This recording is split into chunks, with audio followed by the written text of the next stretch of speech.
Amsterdam. Pas à cause de leur tenue vestimentaire, c'est plutôt leur style de vie qui détonne. Voici leur campus universitaire. Des conteneurs empilés. Voilà la cuisine.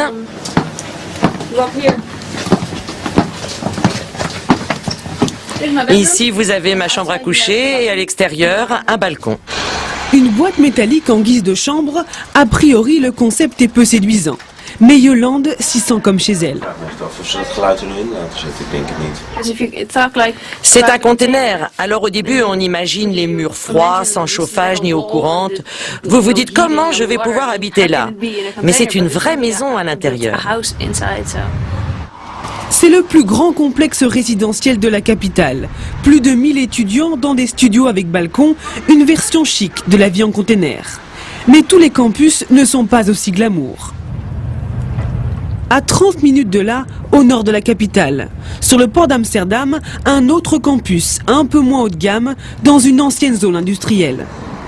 Mais Martin et ses voisines ne quitteraient leur studio pour rien au monde. Pour les étudiants, c'est vraiment un endroit sympa. De ce côté-là, vous avez le ferry pour aller dans le centre. Et ici, c'est plus calme qu'en ville. Et puis vous vivez avec 300 autres étudiants.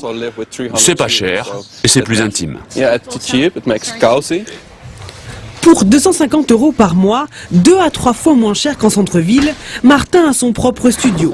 20 mètres carrés avec chauffage central l'hiver et climatisation l'été. Seul bémol, l'isolation, pas terrible. Je peux les entendre marcher au-dessus. Et si je mets ma musique un peu fort, tout le monde en profite. Les containers connaissent un vrai succès chez les étudiants. Mais ils devront prochainement déménager car la ville d'Amsterdam prévoit de récupérer le terrain pour y construire de vrais immeubles.